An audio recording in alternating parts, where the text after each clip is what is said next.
السلام عليكم ورحمة الله تعالى وبركاته. مرحبا بكم في قناتكم مطبخ يسراء شانيل. كنتمنى من الله يلقاكم هذا الفيديو صحة جيدة ان شاء الله. جبت لكم واحد الفكرة زوينة، كنتمنى من الله تنال الاعجاب ديالكم، وكالعادة ما تنساونيش من لايك وتعليق زوين ودق الجرس. الله يجازيكم بخير. نبداو على بركة الله. اللهم صل وسلم وبارك على سيدنا محمد وعلى اله وصحبه اجمعين. عندي هنايا هادوك البقايا اللي كيبقاو لينا من ورقة البسطيلة، ضروري كيبقاو لينا الا صيبنا بريوات ولا بسطيلات صغار ولا المهم داكشي اللي كيبقى لينا ناخذوه بحال ما هكايا نستافدوا منه.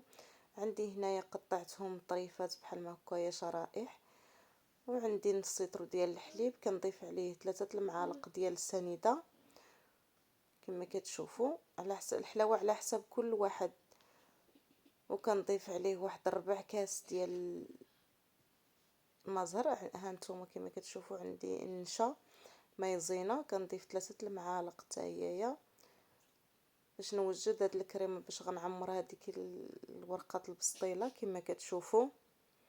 وعندي ربع كاس ديال ولا نص كاس ديال ماء الزهر. صافي كنخلط هاد المكونات مزيان مزيان تيتجانسوا ليا مع بعضياتهم، وغنردهم فوق النار ان شاء الله.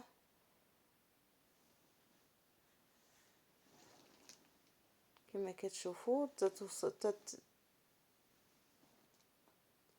تعقد ليا ديك الكريمه. هانتوما كناخذ دوك الورقات البسطيله كنديرهم في هذا المول اللي دهنته بالزبده، ضروري كندهنو بالزبده. كنشكل فيها هذوك الورقه ديال البسطيله اللي قطعتها طريفات صغار. وها الكريمه ديالي بعد ما وجدت كتجي على هذا الشكل هذا. كنخليها على سطح العمل تتبرد شويه. هانتوما وخديت واحد الكميه ديال اللوز والكركاع اللي هرمشتهم على هذا الشكل هذا، يكونوا مقطعين طريفات يكونوا شويه مايا. كنضيفهم على هذيك الورقه على هذا الشكل هذا، وكنضيف عليهم الكريمه كما كتشوفوا. راه ضفت عليهم الكريمه، كنعمرهم بهذيك الكريمه وكنضيف عليهم عاوتاني من الفوق ديك الورقه. كنقادهم بحال ما كنقاد ليهم الوجه ديالهم على هذا الشكل هذا كما كتشوفوا كلشي واضح. صافي بعد ما وجدتهم كيجيو على هذا الشكل هذا، وكندخلهم للفران. هانتوما كما كتشوفوا بعد ما طابوا خرجوا من الفران كيجيو على هذا الشكل هذا، كيجيو على مسويناتهم محمرين. هانتوما وما تنساوش يا البنات، نسيت واحد الملاحظه، كندهنهم بشويه ديال الزبده من الفوق قبل ما ندخلهم للفران. هانتوما ما ملاصقين ما حتى شي حاجه، كيخرجوا زوينين ورائعين، والوليدات غيعجبوهم كما كتشوفوا على هذا الشكل هذا. جاو زوينين ورائعين، المذاق ديالهم مع ديك الكريمه مع ما زهر كتجي زوينه. هانتوما كنقدمهم في طبق التقديم على حساب كل واحد كما بغى يقدمهم.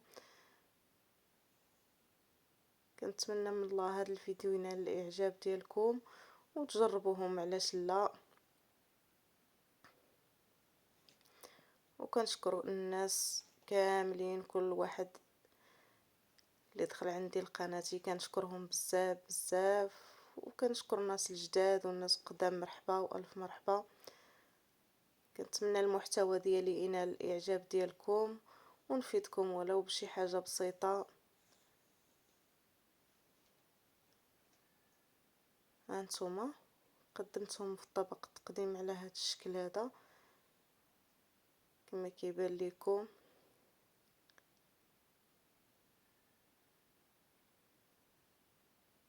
كيجيو مقرمشين، ديك القرمشه ديال ديك الورقه وديك الكريمه المذاق ديالها زوين ورائع.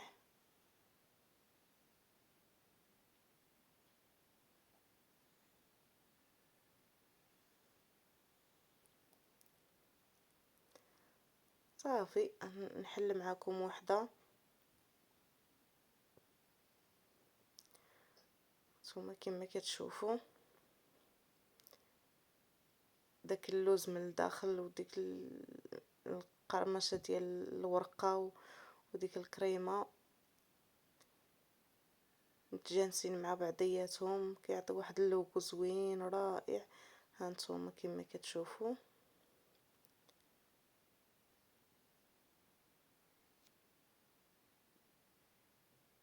فكرة بسيطة ونتمنى تفيدكم.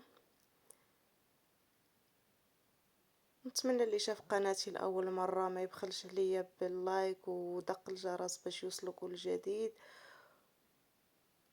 والاشتراك. الله يجازيكم بخير، وهذا هو الفيديو ديالي. في امان الله ورعايته، مع السلامه الى الفيديو القادم ان شاء الله.